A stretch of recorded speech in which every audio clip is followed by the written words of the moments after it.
Module 5, Athlete Development. Roller derby attracts a wide range of athletes. Pre-screening allows coaches to safely teach and progress athletes. Look online for up-to-date screening tools. Management plans provide a safe protocol for medical conditions alongside recommended safe practices. This section will explain the demands roller derby places on the body and how coaches can train athletes safely.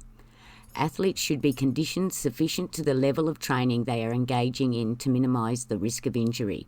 Moderate intensity activities take some effort, but you are still able to talk while doing them. Vigorous intensity activities require more effort and make you breathe harder and faster. Resistance training aims to increase muscle mass through the breakdown and reforming of muscles. Roller derby athletes use both the aerobic system for continuous energy and the anaerobic system for quick bursts of extra speed.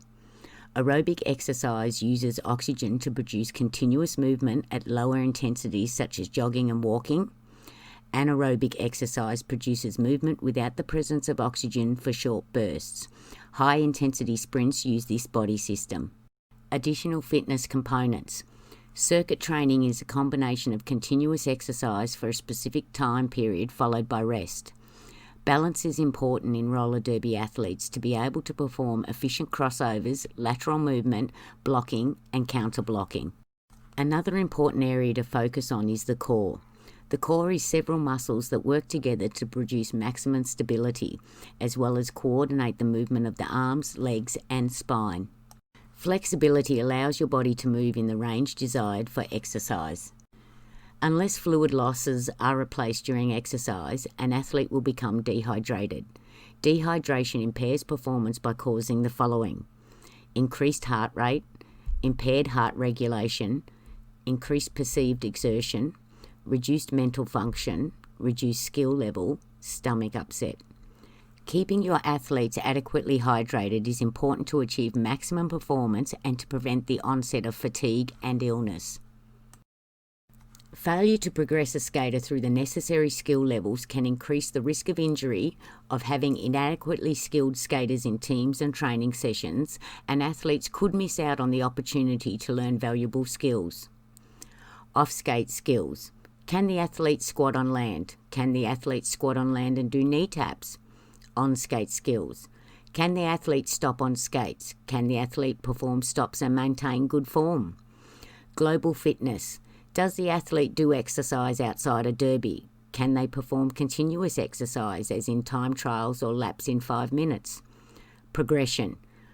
Perform basic skills individually or in groups of 2 to 3. Non-contact skating, as in paceline drills. Introduction to contact. Leaning in pairs, gentle pushing shows ability to counter-block and recover. Being able to set smart goals is a great skill for improving performance, and as a coach it is a valuable skill to teach individuals and teams.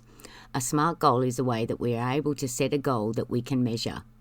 Specific. Don't just say my goal is to be better. Be specific. Measurable. How are you going to show that you have achieved the goal? Achievable. It's got to be possible. Realistic. Set a realistic goal. Timely. Set a time frame so the goal doesn't get lost.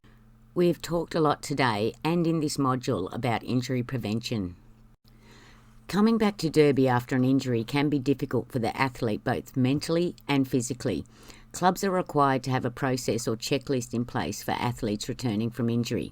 Skate Victoria has a return to play policy to assist and guide clubs in this return process.